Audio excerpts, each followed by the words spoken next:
Hello दोस्तों, स्वागत है आप सभी का महाराजा ऑडियो बुक्स चैनल पर। दोस्तों, मैं पुनः हाजिर हूं आप सभी की सेवा में।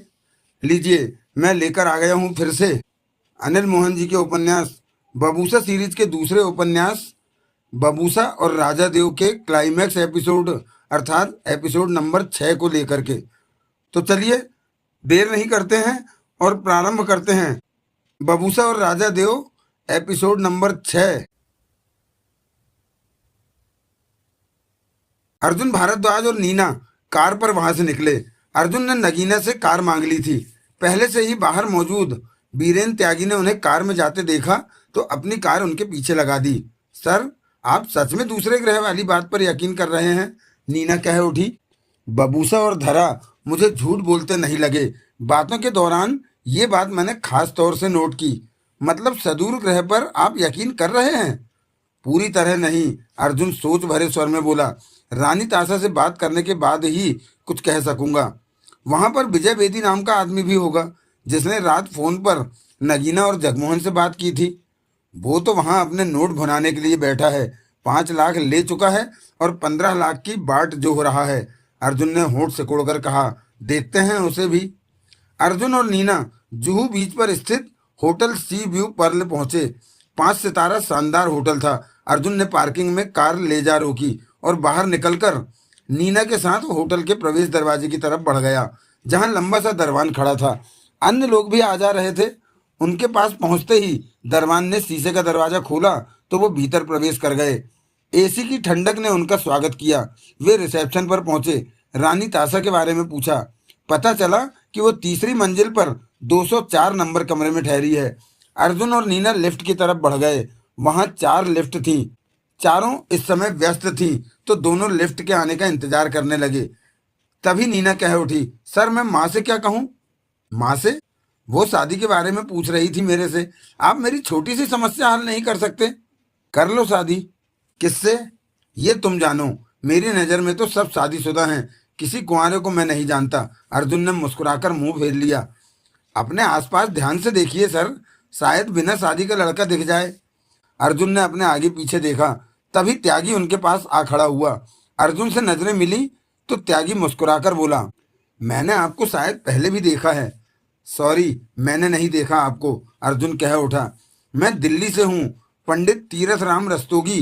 चेहरा देखकर दिल का हाल बता देता हूँ। त्यागी बेहद मीठे स्वर में कह रहा था, जैसे कि इन दिनों आप बेहद अजीब से मामले में उलझे हुए हैं, दूसरे ग्रह जैसा मामला। अर्जुन भारद्वाज की आंखें सिकुड़ी। सर, सुना आपने? नीना कह उठी। आपके आसपास एक खतरनाक माना जाने वाला इंसान भी है। कोई चोर या बहुत बड़ा डकैती मास्टर। खूब। अर्जुन मुस्कुराया। आप तो बहुत पहुंचे हुए पंडित लगते हैं। पंडित जी, मेरी शादी कब होगी? नीना कह उठी। परंतु त्यागी की निगाह अर्जुन पर ही थी। इस वक्त हालात क्या हैं अर्जुन साहब? त्यागी ने शांत स्वर में पूछा। आप तो मेरा नाम भी जानते हैं। प्राइवेट जासूस अर्जुन भारद्वाज का नाम जान लेना कोई बड़ी बात नहीं है, त्यागी बोला। देवराज चौहान के हालात क्या हैं? वो ही हैं जो पहले थे। अर्जुन ने त्यागी को भांपने की कोशिश की। रानी ताशा से देवराज चौहान की मुलाकात हुई? नहीं। आपने इस मामले में क्या तीर मारा? अर्जुन भारद्वाज ने त्यागी की आंखों में झांका। नीना सतर्क हो चुकी थी। लिफ्ट आई और भरकर चली गई। आप कौन हैं? पंडित तीरथ राम रस्तोगी। बीरेन त्यागी मुस्कुराकर बोला। दिलचस्प इंसान है आप। अर्जुन भी मुस्कुराया। आपको कई मजेदार बातें बता सकता हूँ अगर आप मेरी बात का जवाब दें। पूछो। इस मामले में आपने क्या पाया? देवराज चौहान की क्या स्थिति है? वो बुरी तरह फंसा पड़ा है। वो कैसे? पंडित जी, पहले आप अपनी कोई मजेदार बात बताइए और अपना नाम भी। क्या रानी ताशा वाली बातें सच हैं? त्यागी ने गंभीर स्वर में पूछा। शायद। हैरानी है कि ये बातें भी सच हो सकती हैं। दूसरे ग्रह के लोग? आप कौन हैं? मैं देवराज चौहान का जानी दुश्मन हूँ। बीरेन त्यागी मुस्कुरा पड़ा। मैं देवराज चौहान को बर्बाद कर देना चाहता हूँ और ऐसा करने के मुझे कई मौके मिले और उन मौक़ों का इस्तेमाल भी किया, परंतु पूरी तरह सफल नहीं हो सका। लेकिन देर सवेर में सफल होकर रहूंगा। कहने के साथ ही त्यागी पलटा और एक तरफ बढ़ गया। अर्जुन तेजी से आगे बढ़ा और त्यागी की बाह पकड़ ली। त्यागी ने ठिठक कर अर्जुन को देखा। भाई साहब, अर्जुन मीठे स्वर में बोला, लेकिन इस मामले में आपकी क्या दिलचस्पी है? त्यागी ने बांह छुड़ाई, उसे झाड़ा और शांत स्वर में बोला, मैं नहीं चाहता कि मेरे जानी दुश्मन पर कोई और हाथ मार ले। वो मेरा माल है, उसे मैं ही तबाह करूंगा। कहने के साथ त्यागी फिर आगे बढ़ गया, परंतु अर्जुन जल्दी से आगे बढ़ा और साथ चलते त्यागी से कहा, अपना नाम तो बता दो। त्यागी, वीरेन त्यागी कहते हैं मुझे। इसके साथ ही त्यागी आगे बढ़ता चला गया। अर्जुन भारद्वाज गंभीर निगाहों से उसे जाता देखता रहा। तभी नीना पास आ पहुंची। क्या हुआ सर? नीना ने पूछा। यह आदमी बहुत खतरनाक है, अर्जुन भारद्वाज कह उठा। लेकिन यह है कौन? अर्जुन के होंठ सिकुड़े। वीरेन त्यागी, देवराज चौहान का दुश्मन। लेकिन इसे रानी तासा वाले मामले का कैसे पता चला? अर्जुन के होंठ सिकुड़े। इसे हमारे बारे में भी पता है, नीना बोली। कम से कम नगीना से तो बात बाहर नहीं जाने वाली। इसके बारे में देवराज चौहान ही बता सकता है कि वीरेन त्यागी कौन है। आओ, हमें अपना काम करना है, अर्जुन ने कहा और नीना के साथ लिफ्ट की तरफ बढ़ा। सर, डकैती मास्टर देवराज चौहान के मामले में हाथ डालकर आपने गलती तो नहीं कर दी? अभी तक तो मुझे गलती का एहसास नहीं हुआ, बल्कि ये मामला बहुत ही दिलचस्प है मेरे लिए। और ये वीरेन त्यागी, इससे हमें कोई मतलब नहीं। वो देवराज चौहान और उसका मामला है, अर्जुन भारद्वाज बोला। लिफ्टों के पास पहुंचकर वे ठिठक गए। वहां 3 लोग और भी खड़े थे, लिफ्ट आने के इंतजार में। त्यागी के मामले में मुझे एक ही बात उलझन में डाल रही है कि उसे कैसे पता चला देवराज चौहान और रानी तासा के मामले के बारे में। इसका जवाब तो वो वीरेन त्यागी ही दे सकता है, नीना बोली। जो भी हो, ऐसे मौके पर खतरनाक इरादे के साथ त्यागी का सामने आना ठीक नहीं। वो देवराज चौहान का दुश्मन है तो बुरा ही सोचेगा। अच्छा तो करने से रहा, वो इन हालातों में भी कोई मौका ढूंढेगा देवराज चौहान को तकलीफ देने का। तभी एक लिफ्ट नीचे आ पहुंची। लोग बाहर निकले तो अर्जुन, नीना के साथ 3 और लोग भी भीतर प्रवेश कर गए। दरवाजे बंद हुए और लिफ्ट ऊपर सरकने लगी। अर्जुन भारद्वाज के चेहरे पर गंभीरता नाच रही थी। अर्जुन ने 204 नंबर कमरे के बंद दरवाजे के पास लगी कॉल बेल दबा दी। मुझे अजीब सा लग रहा है कि इस कमरे में हम रानी तासा से मिलने जा रहे हैं, नीना कह उठी। अर्जुन ने कुछ नहीं कहा। तभी दरवाजा खोला गया। आधा दरवाजा और बीच में सोमात खड़ा दिखा। अर्जुन और नीना ने उसे गहरी निगाहों से देखा। मुझे रानी तासा से मिलना है, कहने के साथ ही अर्जुन ने अपना कार्ड निकाला और आगे कर दिया। ये क्या है? सोमात ने पूछा। मेरा कार्ड। तो मैं इसका क्या करूं? सोमात का स्वर शांत था। अर्जुन के होंठ सिकुड़े और कार्ड वापस अपनी जेब में रखकर कह उठा, इस पर मेरा नाम लिखा है और मेरे काम के बारे में लिखा है कि मैं क्या करता हूँ। साथ में मेरी तस्वीर लगी है। तुम्हारा नाम क्या है? सोमात ने पूछा। अर्जुन भारद्वाज, और मैं प्राइवेट जासूस हूँ। रानी तासा से बात करना चाहता हूँ। 2 पल चुप रहने के बाद सोमात ने कहा, यहीं रुको। इसके साथ ही पीछे हटकर सोमात ने दरवाजा बंद कर दिया। ये विजय बेदी होगा जिसने रात जगमोहन और नगीना को फोन किया था, नीना ने कहा। अभी पता चल जाएगा। अर्जुन गंभीर दिख रहा था। 2 मिनट के इंतजार के बाद दरवाजा खुला। विजय बेदी ने दरवाजा खोला था। हेलो, तो तुम प्राइवेट जासूस अर्जुन भारद्वाज हो? यही कहा था ना तुमने? कहो, यहाँ क्यों आए? बेदी कह उठा। तुम कौन हो? तुम कौन हो? मैं विजय बेदी हूँ। रानी तासा से मिलना है। क्यों? मैं अपनी क्लाइंट नगीना के लिए काम कर रहा हूँ। उसका कहना है कि रानी तासा उसका पति छीनना चाहती है। ऐसा तो कुछ नहीं है मेरे भाई, बेदी प्यार से बोला। रानी तासा को क्या पड़ी है किसी का पति छीनने की? वो तो खुद ही ऐसी शय है कि दुनिया भर के पति उसके सामने गिर गिर कर मरने लगे। अर्जुन भारद्वाज ने तीखी निगाहों से बेदी को देखा। वो मेरे से भी सुंदर है, नीना ने मुंह बनाकर कहा। बुरा मत मानना, तुम फुलझड़ी हो तो वो डबल बम है, बेदी ने छोटी सी मुस्कान फेंकी। तो तुम विजय बेदी हो? अर्जुन बोला। रात तुमने ही जगमोहन और नगीना को फोन किया था? बेदी बुरी तरह चौंका। जगमोहन? हाँ, लेकिन ओह, तो तुम देवराज चौहान की बात कर रहे हो? बेदी के होठों से निकला। अब सही समझे, नगीना देवराज चौहान की पत्नी है? अर्जुन ने सहमति से सिर हिलाया। तो ये चक्कर है, बेदी बड़बड़ाया। फिर बोला, रानी तासा से मिलकर क्या करोगे? मुझे ये जानना है कि ये क्या चक्कर है। रानी तासा किस फेर में है? वो खुद को दूसरे ग्रह से आई बताती।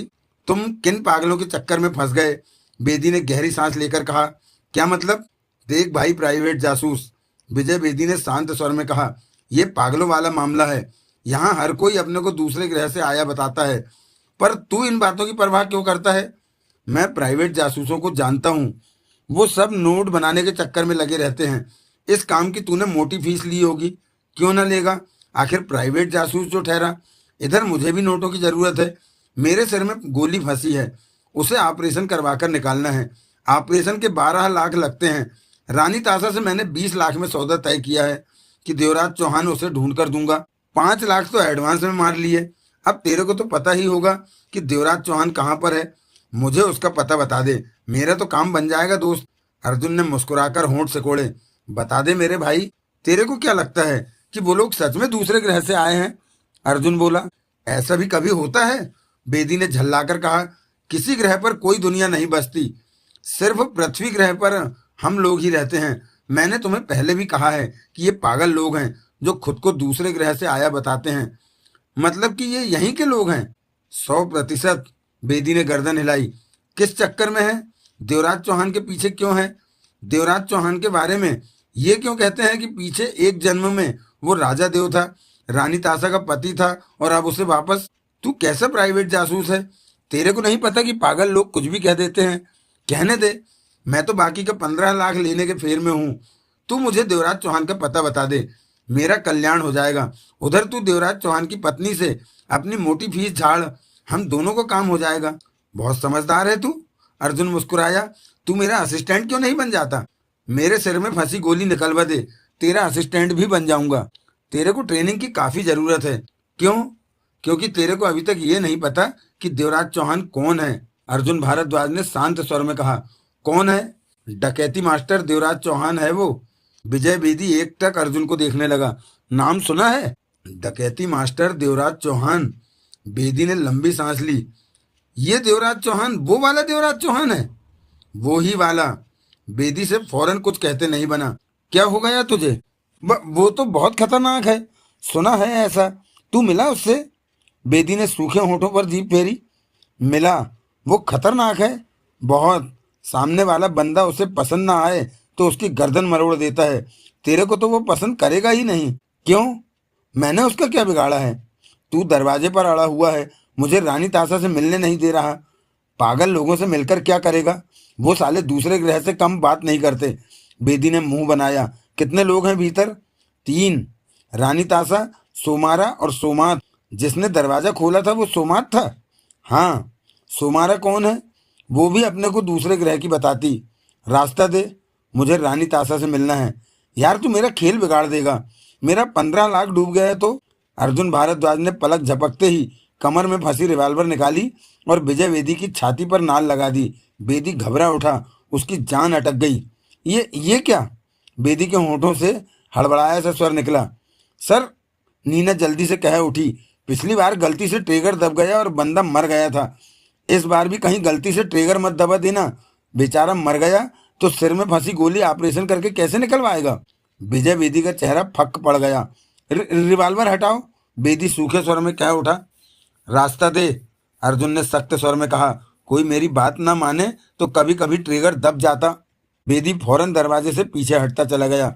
अर्जुन भारद्वाज ने रिवाल्वर जेब में रखी और दरवाजा पूरा खोलकर भीतर प्रवेश कर गया। उसके पीछे पीछे नीना अंदर आई और दरवाजा बंद कर दिया। बेदी सकपकाया सा एक तरफ खड़ा था। अर्जुन ने पूरे कमरे में नजर मारी। सोमाथ एक तरफ खड़ा था। रानी ताशा सोफे पर बैठी उसे देख रही थी। सोमारा का भी यही हाल था। अर्जुन की घूमती नजर रानी ताशा पर जा टिकी, क्योंकि वो बेहद खूबसूरत थी। इसी से समझ गया कि वो रानी ताशा हो सकती है। तभी बेदी अपने पर काबू पाता कह उठा, रानी ताशा, ये मिस्टर अर्जुन भारद्वाज हैं, प्राइवेट जासूस हैं। और देवराज चौहान, मतलब कि राजा देव की पत्नी नगीना ने इन्हें आपके पास भेजा है कि आपसे कुछ बातचीत कर सके। रानी ताशा के खूबसूरत चेहरे पर कुछ बल पड़े। राजा देव की इस जन्म की पत्नी ने भेजा है इन्हें? क्यों? राजा देव को क्यों नहीं भेजा? अर्जुन आगे बढ़ा और रानी ताशा के सामने सोफे पर बैठता हुआ बोला, मैं ये जानने की चेष्टा कर रहा हूँ कि ये सारा मामला क्या है। कैसा मामला? रानी ताशा बोली, मैं अपने राजा देव को वापस ले जाने के लिए आई हूँ। कहाँ से? सदूर ग्रह से। मैं वहाँ की रानी हूँ और राजा देव वहाँ के राजा हैं। रानी ताशा ने बेबाक स्वर में कहा। सदूर ग्रह कहाँ पर है? ऊपर, आसमानों के पार। कैसे आई आप? पोपा से। पोपा? अंतरिक्ष यान को ये लोग पोपा कहते हैं। बेदी मुस्कुराकर कह उठा। क्यों फालतू के चक्कर में पड़ते हो? तो पोपा इस वक्त कहाँ है? बर्फीले पहाड़ों के पास डोबू जाति के यहाँ पोपा खड़ा है। डोबू जाति कौन सी जगह पड़ती है इस पृथ्वी पर? कौन सी जगह? रानी ताशा के चेहरे पर सोच के भाव उभरे।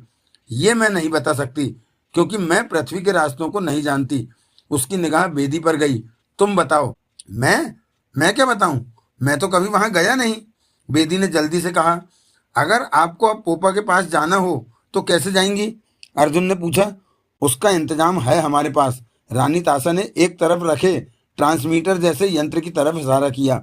इस यंत्र से मैं किलोरा से संपर्क करूंगी और कहूंगी कि वो डोबू जाति के किसी व्यक्ति को यहाँ भेजे जो हमें पोपा तक ले आए, तो डोबू जाति से कोई आ जाएगा हमें राह दिखाने। किलोरा कौन है? मेरा सेवक, जो कि इस वक्त पोपा पर तैनात है और सब देखभाल करता है, रानी ताशा ने कहा। बबूसा कौन है? तुम बबूसा को कैसे जानते हो? रानी ताशा के माथे पर बल पड़े। मैं उससे मिल चुका हूँ। बबूसा राजा देव के पास है? रानी ताशा ने पूछा। हाँ, बबूसा ने हमसे विद्रोह करके बुरा किया, उसे इसकी सजा मिलेगी, रानी ताशा सख्त स्वर में बोली। मुझे तो लगता है कि बबूसा देवराज चौहान का शुभचिंतक है। रानी ताशा के होंठ भिज गए। बबूसा के बारे में आपने कुछ नहीं बताया। रानी ताशा ने बबूसा के बारे में बताया।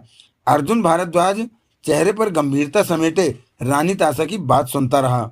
रानी ताशा चुप हुई तो अर्जुन सोमाथ और सोमारा को देखकर बोला, ये दोनों भी सदूर ग्रह से आए हैं? हाँ, बबूसा ने अपने बारे में जो बताया था वो ही, रानी ताशा ने कहा, जबकि इस वक्त दोनों एक दूसरे के खिलाफ काम कर रहे थे। इस बात ने अर्जुन को सोचने पर मजबूर किया कि इनकी बातें आपस में मिल रही हैं, लेकिन यहाँ पर कोई भी ये मानने को तैयार नहीं कि आप लोग किसी दूसरे ग्रह से आए हैं। अर्जुन बोला। तो क्या हम झूठ बोल रहे हैं? सुमारा कह उठी। हो सकता है आप लोग झूठ कह रहे हों, अर्जुन ने गंभीर स्वर में कहा। पृथ्वी ग्रह पर किसी ने कभी भी कहीं पर दुनिया के बसे होने की बात नहीं सुनी, कभी भी। इसलिए कोई नहीं मानेगा ये बात।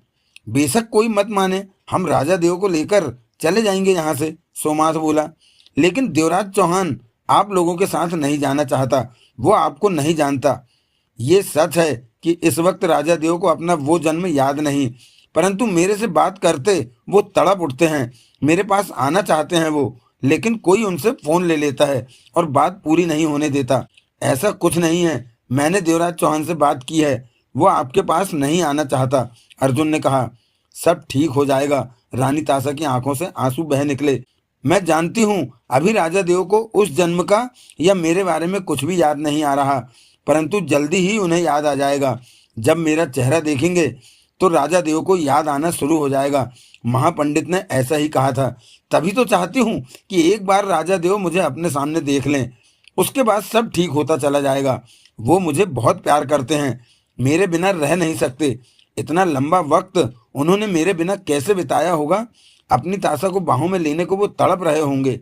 अर्जुन भारद्वाज गंभीर निगाहों से रानी ताशा को देखते कह उठा। देवराज चौहान का वक्त बढ़िया कट रहा है, क्योंकि उन्हें कुछ भी याद नहीं आपके बारे में। पर मुझे तो सब याद है। रानी ताशा गालों पर आ लुढ़के आंसुओं को साफ करती कह उठी। मैं तो कभी नहीं भूली राजा देव को, एक पल के लिए भी नहीं भूली। हर वक्त उनकी याद में तड़पती रही और उन्हें ढूंढकर सदूर ग्रह पर लाने के ख्वाब देखती रही। हर जन्म में मैंने राजा देव को ही याद किया। हर जन्म में? हाँ, हर। पर इंसान तो एक जन्म के बाद जब दूसरा जन्म पाता है तो पहले जन्म की बातें भूल जाता है। ऐसा अवश्य होता है, परंतु महापंडित की मेहरबानी से मैं कुछ नहीं भूली। महापंडित की कृपा जिस पर रहती है उसे जरूरत की बातें याद आ जाती हैं। जन्म कराते समय महापंडित दिमाग में कुछ डाल देता है कि बीता जन्म याद रहे। महापंडित जन्म कराता है सदूर ग्रह पर? हाँ, जीना मरना उसी के हाथों में है। बहुत बातें हैं जो महापंडित ही करता है, परंतु वो राजा देव का कहा मानता है। वो राजा देव की बहुत इज्जत करता है। राजा देव के लिए वो महत्वपूर्ण है। तो क्या महापंडित नहीं मरता? मरता है। उसका जीवन भी अन्य लोगों की तरह एक दिन खत्म हो जाता है, परंतु ऐसे वक्त के लिए वो अपना नया रूप पहले से ही तैयार करके रखता है। उसे पता रहता है कि उसका शरीर कब तक चलेगा और वक्त आने पर खुद को वो नए रूप में प्रवेश करा लेता है और पुराना शरीर छोड़ देता है। इस तरह वो सब कामों को संभाले रहता है। अर्जुन भारद्वाज के चेहरे पर सोचें दौड़ रही थी। नीना कमरे में खड़ी सब सुन रही थी। देवराज चौहान को गृह से बाहर क्यों फेंका गया? वो मेरी भयानक भूल थी। सब मेरी गलती की वजह से ही हुआ। रानी ताशा की आंखों से पुनः आंसू बह निकले। तब मैं राजा देव के प्यार को ठीक से समझ नहीं पाई और भूल कर बैठी। क्या हुआ था तब? अर्जुन ने पूछा। ये मैं नहीं बता सकती, रानी ताशा ने आंसू पोंछे। बताने की जरूरत भी नहीं है। आपकी बातों पर यकीन कर लेना आसान नहीं है रानी ताशा। आप खुद को दूसरे ग्रह से आया बताती हैं। ये ही बात अविश्वास पैदा करती है।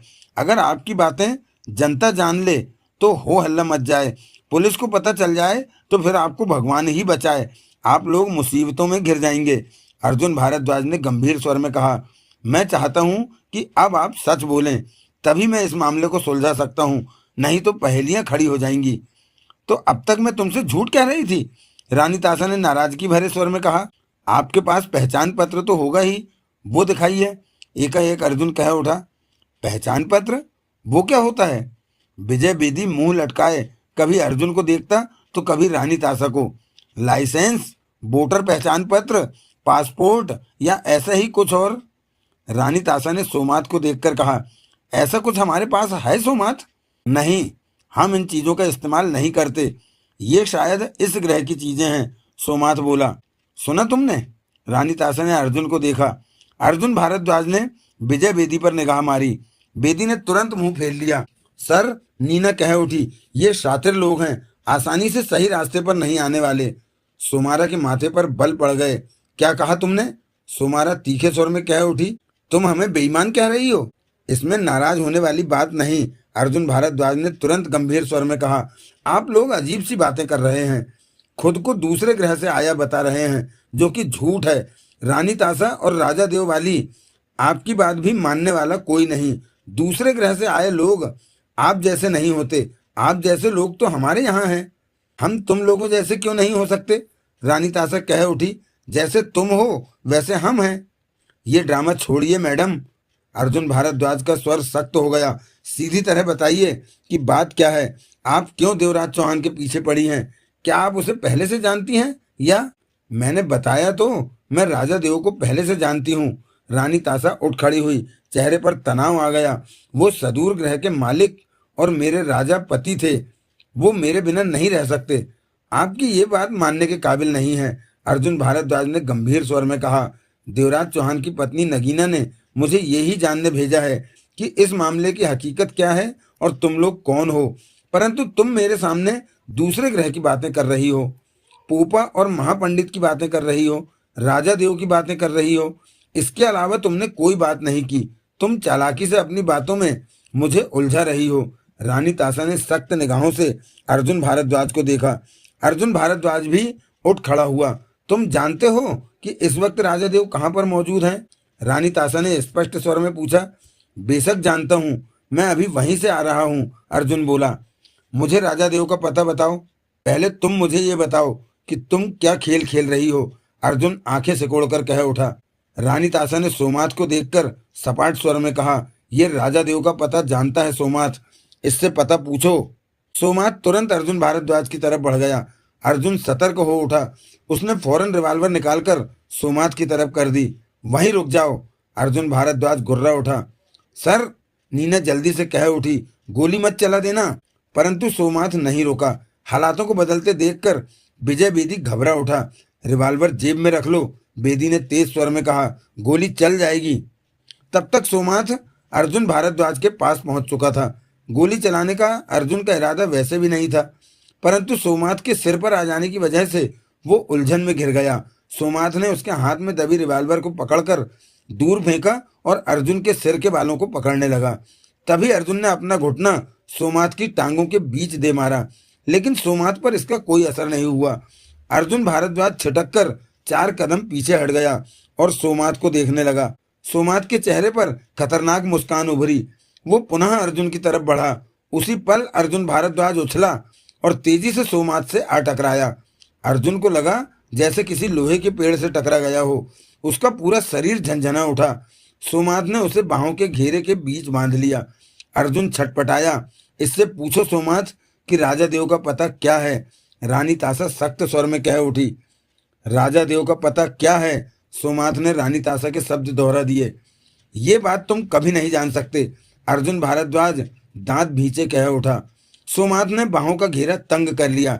अर्जुन तड़पा, होठों से कराह निकली। बोलो। सोमाथ शांत स्वर में बोला। नहीं, कभी नहीं। सोमाथ ने बाहों का घेरा और तंग कर लिया। अर्जुन चीख उठा। सोमाथ की बाहों ने उसे चिमटे की तरह भींच लिया था। बता दो, नहीं तो मैं तुम्हें मार दूंगा, सोमाथ ने कहा।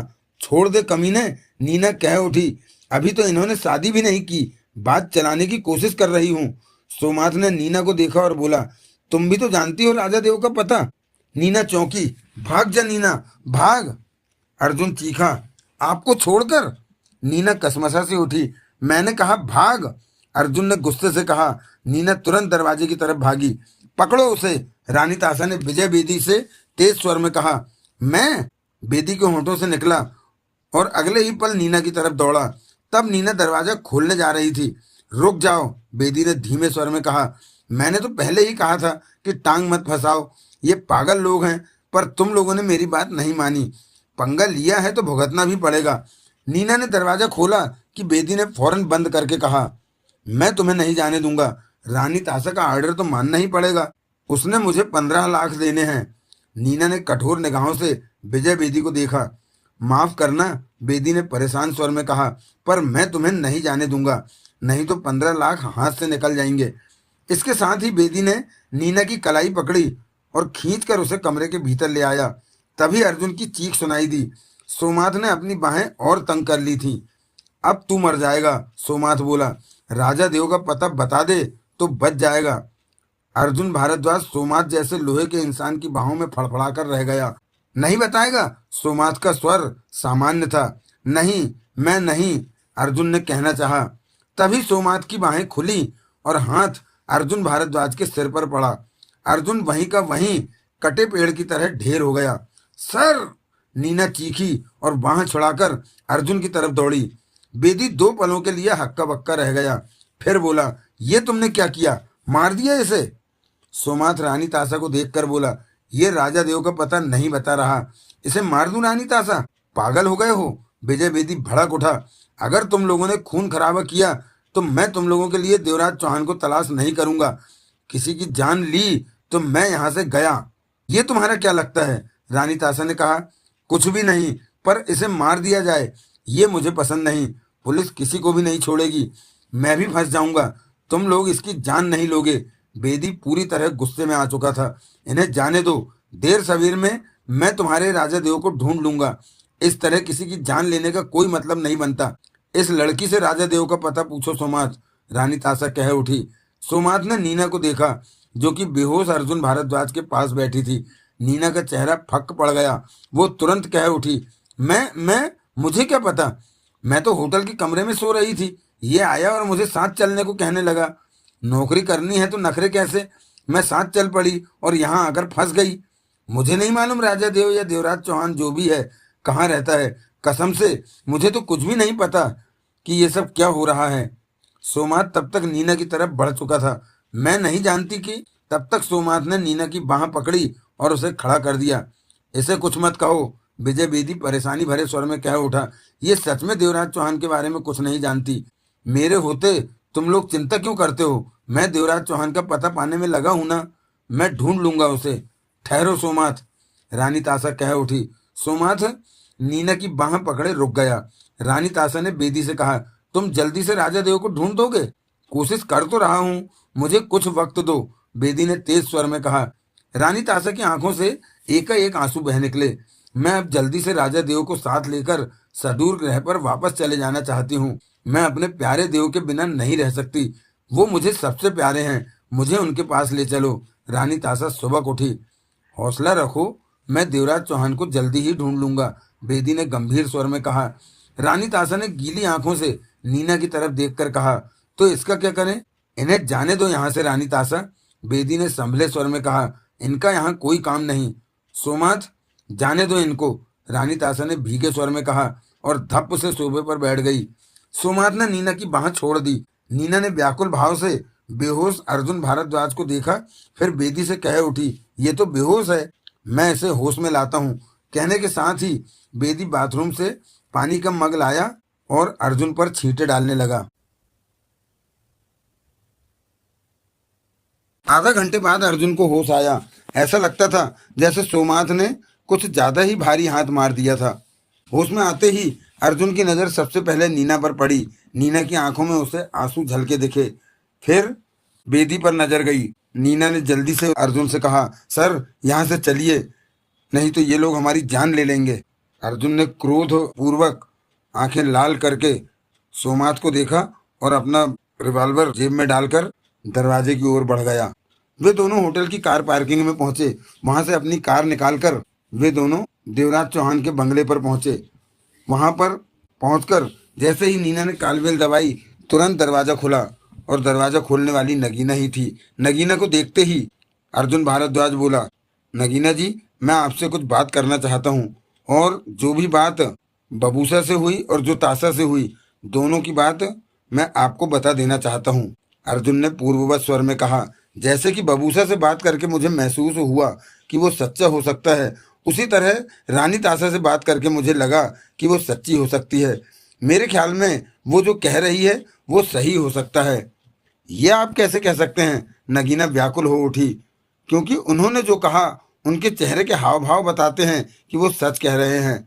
आपका मतलब कि वो दूसरे ग्रह से आए हैं? हो सकता है, अर्जुन ने गंभीर स्वर में कहा। अगर उन्होंने झूठ कहा है तो समझिए मैं उनके झूठ को पकड़ नहीं पाया, परंतु मेरा काम ही लोगों के झूठ पकड़ना है। ऐसे में मैं कह सकता हूं कि मुझे वो सच्ची लगी। आपका मतलब कि राजा देव वाली बात सही है? नगीना के होठों से निकला। बात सच भी हो सकती है। रानी ताशा की बातों की सच्चाई पर आपको पूरा भरोसा है मिस्टर अर्जुन?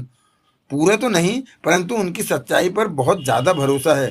बाकी तो आगे के हालात देखने पर पता चलेगा। अर्जुन की निगाह नगीना पर ही थी। नगीना भी उसे देख रही थी। रानी ताशा का जो हाल मैंने देखा उसमें कहीं भी मुझे झूठ नहीं लगा। परंतु इस बात को आप कैसे कह सकते हैं कि वो दूसरे ग्रह से आए हैं? नगीना बोली।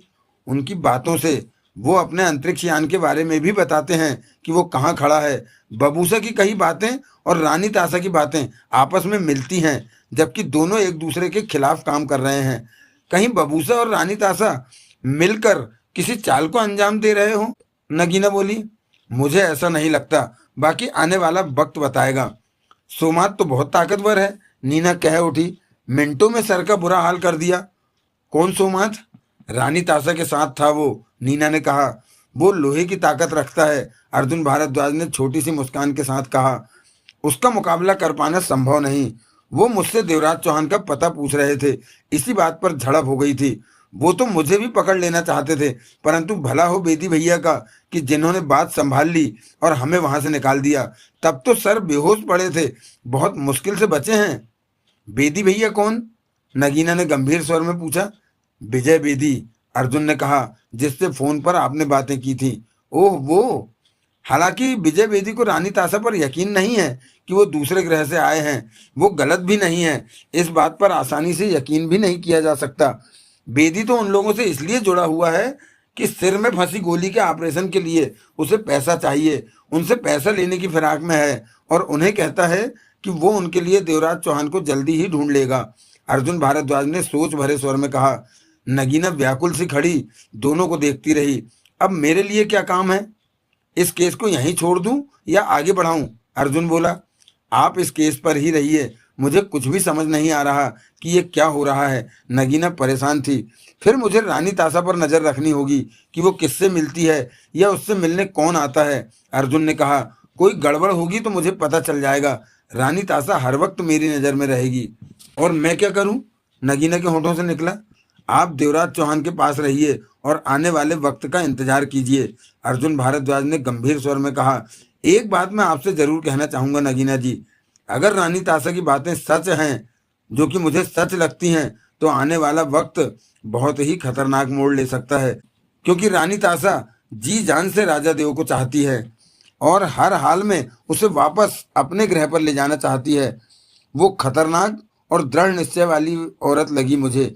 देवराज चौहान के मामले में उससे किसी भी तरह की छूट की आशा मत रखना।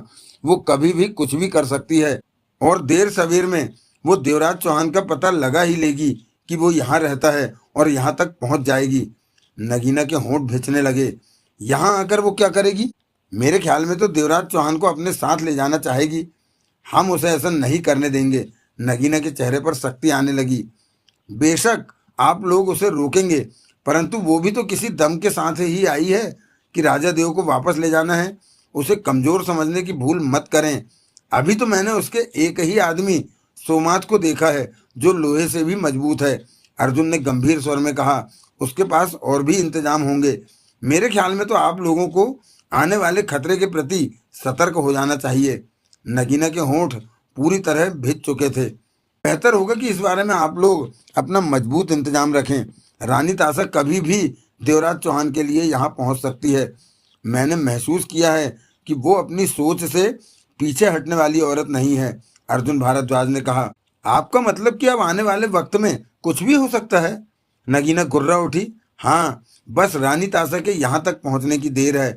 अर्जुन बेहद गंभीर था। देवराज चौहान मेरा पति है मिस्टर अर्जुन भारद्वाज। नगीना का लहजा खतरनाक हो उठा। और उसे मेरे से कोई नहीं छीन सकता, रानी तासा भी नहीं। ये बात जुदा है कि अगर देवराज चौहान तासा के साथ जाना चाहे तो मुझे ऐतराज नहीं होगा, वरना रानी तासा के लिए अपनी मनमानी करना आसान नहीं होगा। आप क्या सोच रही हैं? अर्जुन के होंठों से निकला। नीना, नगीना बोली। तुम काफी बनाकर भीतर सबको दे दो, कहकर नगीना जाने लगी। परंतु आप कहाँ जा रही हैं? अर्जुन ने नगीना को रोकना चाहा। कुछ देर में लौट आऊंगी। नगीना का स्वर बेहद सख्त था। रानी तासा के पास जा रही हैं? मुझे क्या पड़ी है उसके पास जाने की? नगीना ने कठोर स्वर में कहा। मैं किसी और के पास जा रही हूँ। मुझे भी अपनी तैयारी करनी है कि रानी तासा अपने मकसद को जबरदस्ती कामयाब न कर सके। मैं आपके साथ चलता? कोई जरूरत नहीं मिस्टर अर्जुन, आप इस वक्त गुस्से में हैं। मैं आपके साथ चलता हूँ। जिससे मिलना है मिलिए, मैं बाहर खड़ा रहूंगा। मैं पूरी तरह अपने होश में हूँ। आप मेरी चिंता ना करें। इस मामले में आप जो ठीक समझते हैं वो कीजिए। तासा पर नजर रखना बेहतर है तो ऐसा ही कीजिए।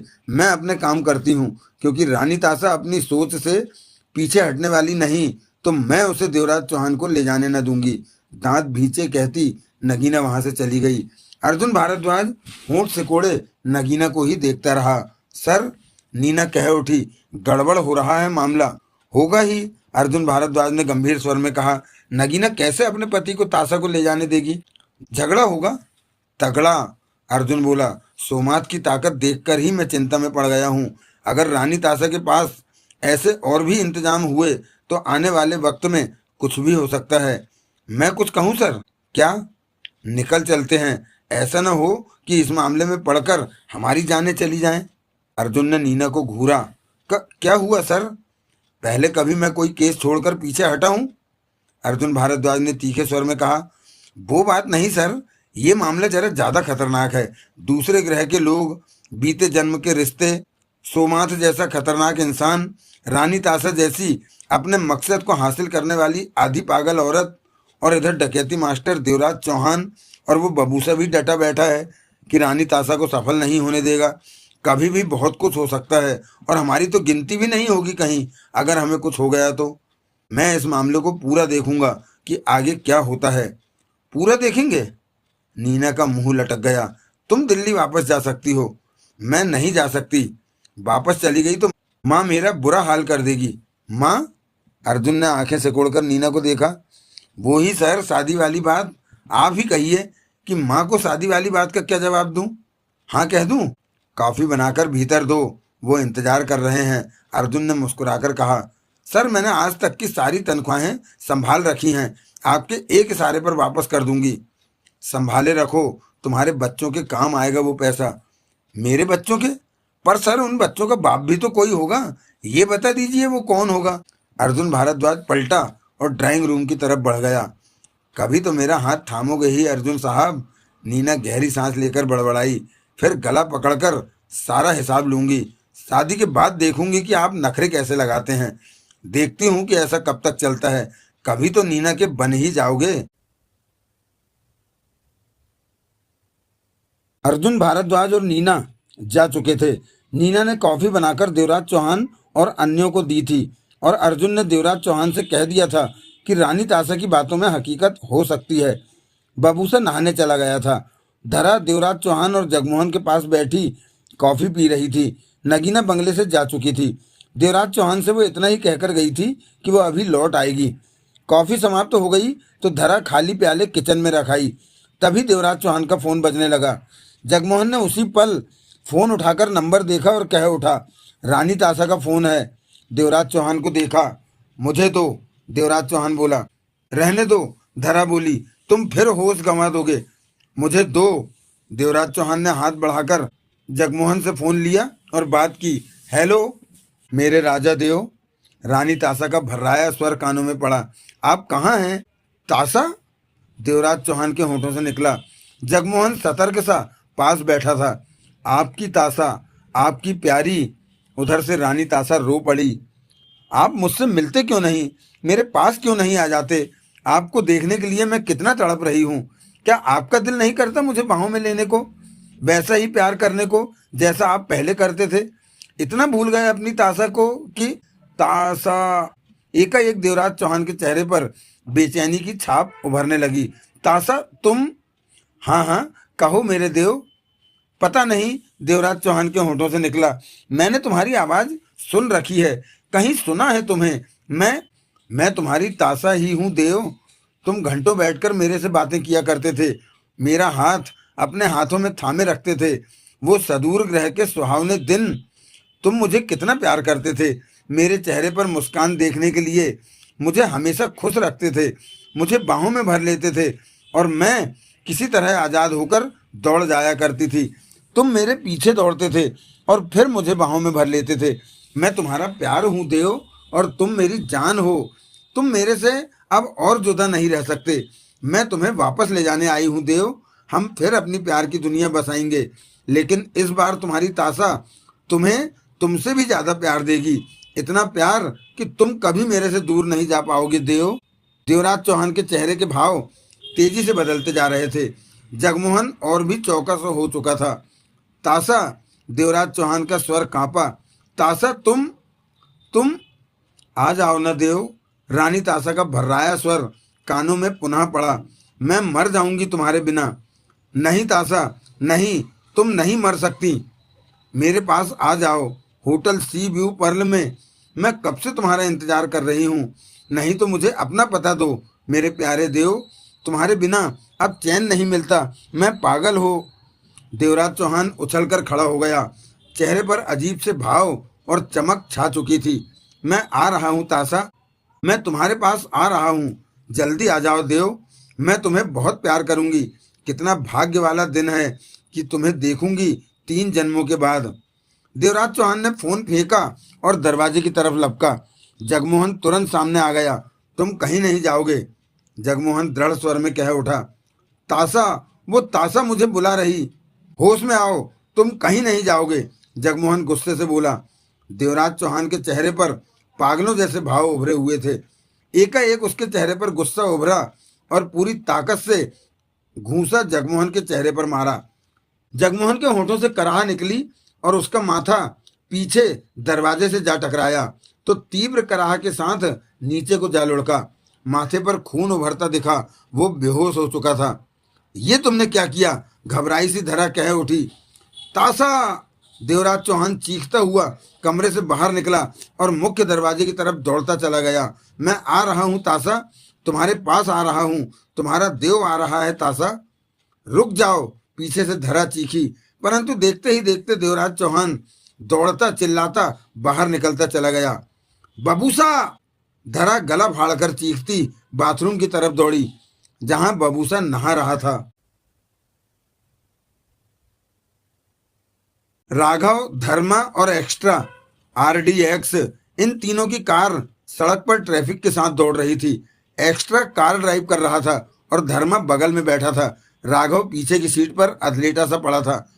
ओम तलपड़े को फिल्म बनाने के वास्ते हमने 35 करोड़ दिया, अब साला 25 करोड़ और मांगता है। कहता है बजट बढ़ गया फिल्म का। धर्मा ने कहा, साले का सिर तोड़ देना चाहिए। पहले कहता था 35 करोड़ में फिल्म बन जाएगी और 60 करोड़ हमें लौटा देगा। पहले ही फिल्म लेट शुरू हुई, हीरोइन की डेट नहीं मिल रही। तो दिक्कत क्या है? पीछे से राघव कह उठा, 25 करोड़ और दे देते हैं। 20 का तो इंतजाम बाबू भाई से होने जा रहा है, बाकी 5 हमारे पास पड़ा ही है। बाबू भाई अपनी बेटी को ढूंढने का हमें 50 करोड़ दे रहा है, एक्स्ट्रा ने कहा। लेकिन उसकी बेटी हमें मिल नहीं रही। मिल जाएगी, राघव ने पुनः कहा। हमारे मुखबिर बाबू भाई की लड़की की खबर पाने को दौड़े फिर रहे हैं। सुरेश कांवड़े ने सुबह कहा था कि उसके एक आशिक का पता चला है, वो भी घर से गायब है। तो इस बात को बल मिलता है कि दोनों एक साथ ही भागे होंगे। हमारे मुखबिर जल्दी ही उनकी कोई पक्की खबर पा लेंगे।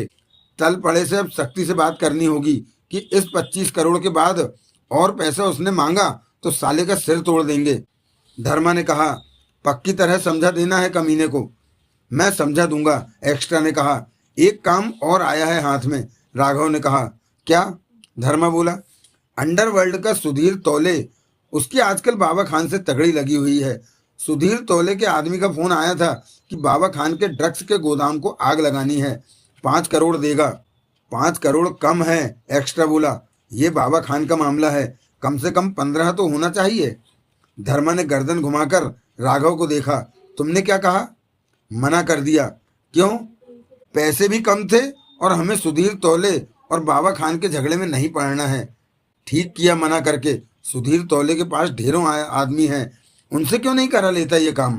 पंगे वाला काम तभी करना ठीक होता है जब माल भी तगड़ा मिले, एक्स्ट्रा ने कहा। 5-10 करोड़ के चक्कर में बड़े मगरमच्छ से झगड़ा ले लेना ठीक नहीं। हम तो एकाएक एक्स्ट्रा चौंक कर बोला, ये क्या देवराज चौहान? देवराज चौहान? राघव तुरंत उठकर बैठ गया। कहाँ? वो रहा, धर्मा हैरानी से बोला। कारों के बीच दौड़ता सड़क पार कर रहा है, नाइट सूट पहने हैं। ये क्या, पाँवों में भी कुछ नहीं पहना है, नंगे पाँव है। गड़बड़ है राघव, लगता है देवराज चौहान किसी मुसीबत में है, एक्स्ट्रा कह उठा। तीनों की नजरें देवराज चौहान पर थीं। देवराज चौहान कारों की परवाह न करता दौड़ता सड़क पार करता जा रहा था। पीछे देखो, पीछे कौन लगा है, राघव कह उठा। परंतु पीछे उन्हें कोई नहीं दिखा। कार रोक, एक्स्ट्रा, धर्मा सोच भरे स्वर में कह उठा। देवराज चौहान किसी मुसीबत में लगता है। यहीं रोकूं, सड़क के बीच? रोक, मुझे उतरना है, धर्मा दरवाजा खोलता कह उठा। एक्स्ट्रा ने तुरंत ब्रेक लगा दिए। पीछे आते वाहनों के टायर भी चीखे। कार रुकते ही धर्मा दरवाजा खोलकर बाहर निकला और देवराज चौहान की तरफ दौड़ पड़ा। राघव भी कार का दरवाजा खोलकर बाहर निकलते एक्स्ट्रा से बोला, कार हमारे पीछे लेता आ। कहने के साथ ही राघव भी उस तरफ भागता चला गया। ताशा, मेरी ताशा, बदहवासी के हाल में देवराज चौहान सड़कों पर दौड़ता कहता जा रहा था। मैं आ रहा हूँ ताशा, मैं आ रहा हूँ। मैं भी तुम्हारे बिना नहीं रह सकता। मैं तुम्हें चाहता हूँ ताशा, तुम मेरी हो, सिर्फ मेरी। देवराज चौहान का चेहरा और शरीर पसीने से भरा हुआ था। चेहरे पर अजीब सा पागलपन नजर आ रहा था। 2 बार कारों से टकराते टकराते बचा था। नंगे पांव यूं ही बोलता वो भागे जा रहा था। उसे कुछ भी होश नहीं था कि वो क्या कर रहा है। राघव और धर्मा भागते भागते उसके पीछे पहुंच चुके थे।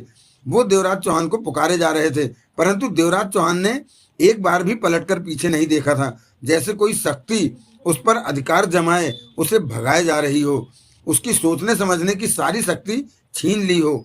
देवराज चौहान की दौड़ने की रफ्तार भी बहुत तेज थी, परंतु किसी तरह भागते भागते धर्मा उसके पास पहुंचा और पीछे से उसकी कमीज का कॉलर पकड़ लिया। देवराज चौहान को झटका लगा। वो जोरों से लड़खड़ाया और गिरते गिरते बचा, संभला। तब तक राघव भी पास आ पहुंचा। तीनों बुरी तरह हाँफ रहे थे।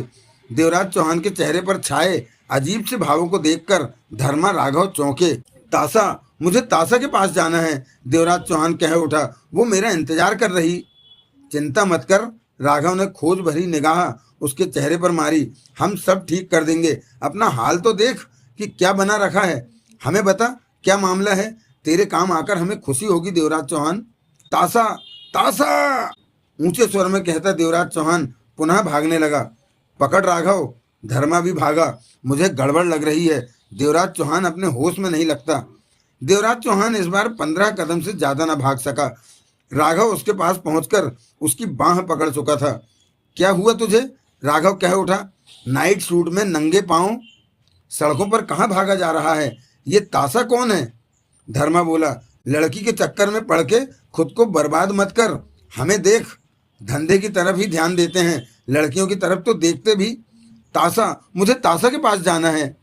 कहाँ रहती है वो? धर्मा ने पूछा। वो होटल सी व्यू पर्ल में रहती है। देवराज चौहान गुम होश में कह उठा। वो मेरा इंतजार कर रही है, वो रो रही है। मेरे बिना वो मर जाएगी, मैं भी उसके बिना नहीं रह सकता। तासा के पास जाना है मुझे। कहते हुए देवराज चौहान ने राघव की गिरफ्त से अपनी बाह छुड़ानी चाहिए, परंतु राघव पहले से ही सावधान था, बाह नहीं छोड़ी। एकाएक देवराज चौहान के चेहरे पर गुस्सा नाच उठा। संभल, धर्मा जल्दी से राघव से बोला, ये पंगा खड़ा करने वाला है। उसी पल देवराज चौहान ने जोरदार घूंसा राघव के चेहरे पर मारा। राघव सावधान था, उसने फौरन देवराज चौहान की कलाई बीच में ही रोक ली। होश में आ देवराज चौहान, राघव सख्त स्वर में कह उठा। तभी कार पास आकर रुकी और भीतर से एक्स्ट्रा ने कहा, क्या हो रहा है? झगड़ा कर रहे हो क्या? देवराज चौहान के होंठों से गुर्राहट निकली और वो राघव पर झपट पड़ा।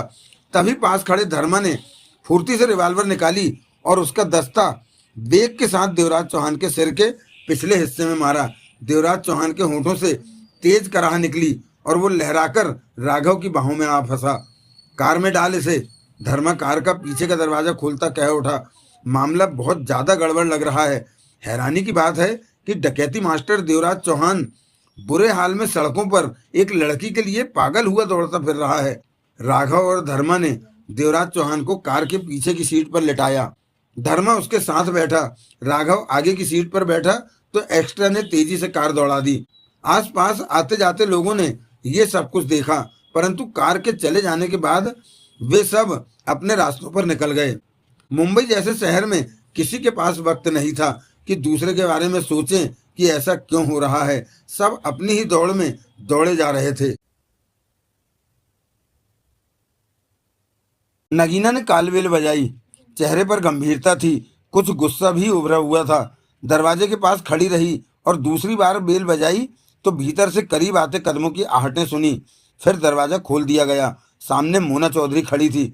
मोना चौधरी ने मुंबई में एक फ्लैट ले रखा था कि मुंबई आना अक्सर होता रहता है, होटलों में बार बार रुकना ठीक नहीं था।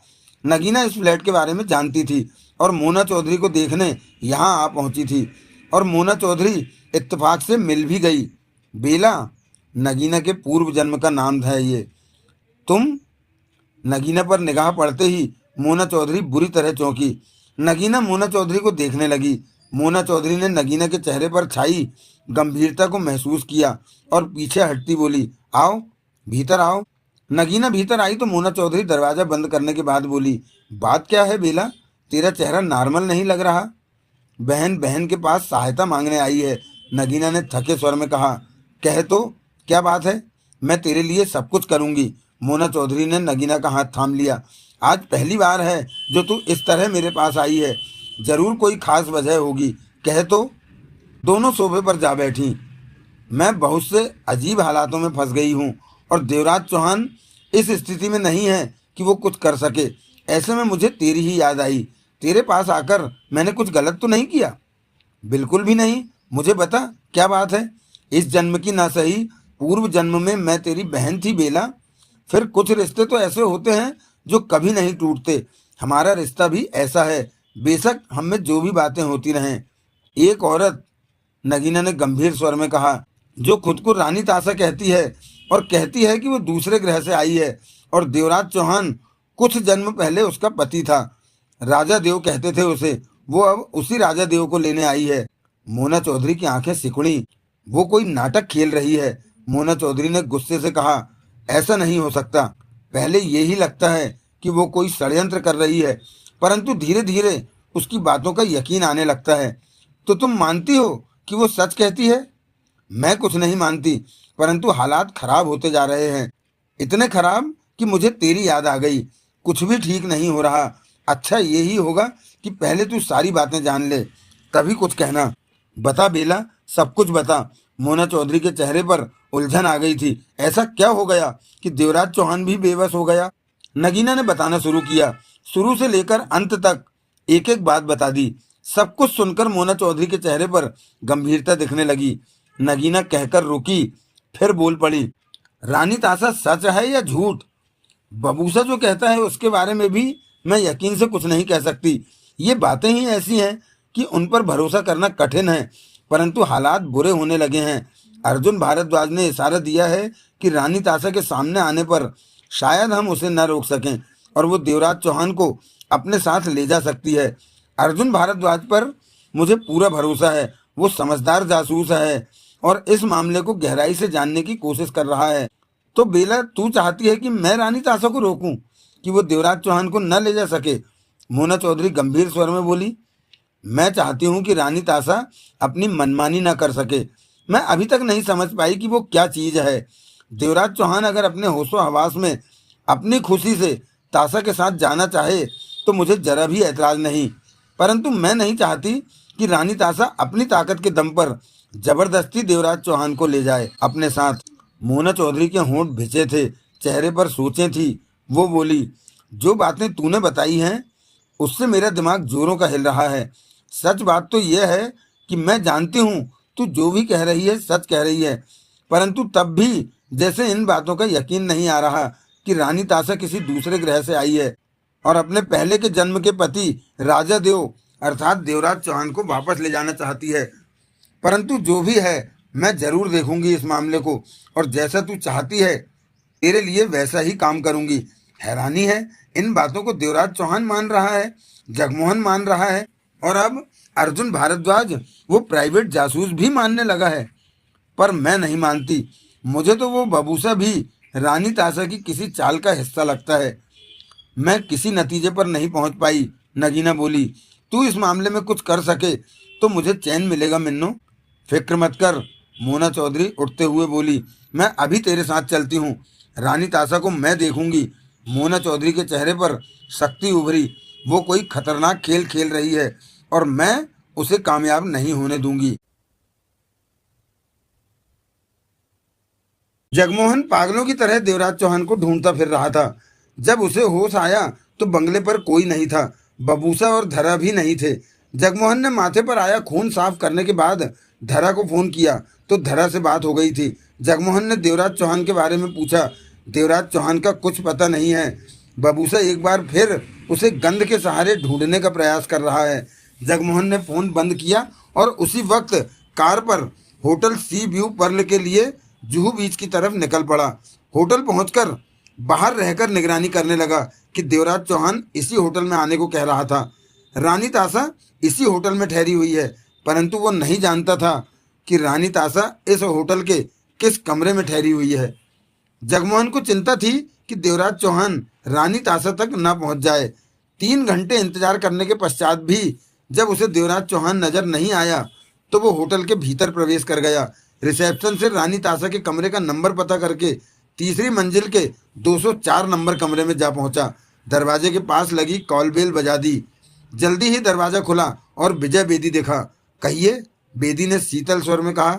मैं होटल का असिस्टेंट मैनेजर हूँ, जगमोहन ने जबरन मुस्कुराकर कहा। डिस्टर्ब करने के लिए माफी चाहता हूँ, परंतु बगल वाले कमरे में ठहरे साहब ने शिकायत की है कि इस कमरे से ठक ठक की आवाजें आ रही हैं। ठक ठक की आवाजें? विजय बेदी ने अजीब से स्वर में कहा।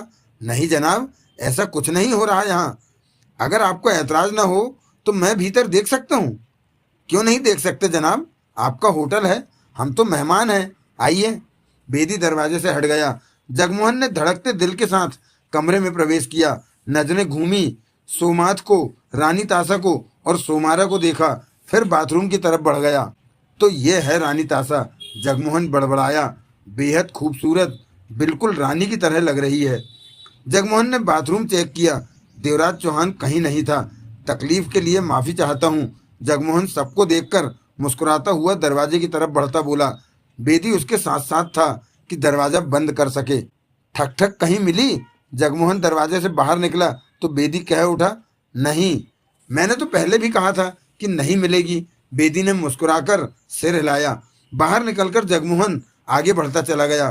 जेहन में रानी ताशा का खूबसूरत चेहरा नाच रहा था। बबूसा ने बताया था कि वो इंतहाई खूबसूरत है, तभी वो रानी ताशा को पहचान सका था। परंतु वो देवराज चौहान के पीछे क्यों पड़ी है? देवराज चौहान यहीं पर आने के लिए भागा था और अब इस बात को घंटों हो चुके हैं। वो यहाँ तक पहुँचा क्यों नहीं? जगमोहन पुनः होटल के बाहर आकर जम गया, परंतु देवराज चौहान आता जाता कहीं नहीं दिखा। जब उसे विश्वास हो गया कि देवराज चौहान यहाँ नहीं आएगा, तो कार पर सीधा बंगले पर पहुंचा कि देवराज चौहान कहीं वापस ना आ गया हो। बंगला खुला पड़ा था। भीतर आने पर देवराज चौहान तो नहीं मिला, परंतु जिसे देखा उसे देखकर जगमोहन क्रोध से सिर से पांव तक कांप उठा। हाथों की मुट्ठियां भिज गई, चेहरा धधक उठा। बीरेन त्यागी ठीक सामने सोफे पर टांग रखे बेहद आराम से बैठा था। कमीने त्यागी तुम? जगमोहन गुर्रा उठा।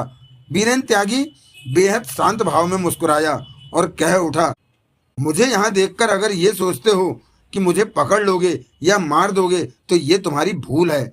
त्यागी को पकड़ना मुश्किल ही नहीं, नामुमकिन है। त्यागी का मुकाबला नहीं कर सकते तुम। तो दोस्तों, आज का यह एपिसोड यहीं विराम लेता है। इसके बाद आपसे पुनः भेंट होगी अनिल मोहन के बबूसा सीरीज के तीसरे उपन्यास बबूसा खतरे में। तब तक के लिए जय हिंद, जय भारत, वंदे मातरम। और हाँ, अपना ख्याल अवश्य रखिएगा। तो चलिए मिलते हैं बबूसा खतरे में के पहले एपिसोड में। तब तक के लिए धन्यवाद, थैंक यू, शुक्रिया।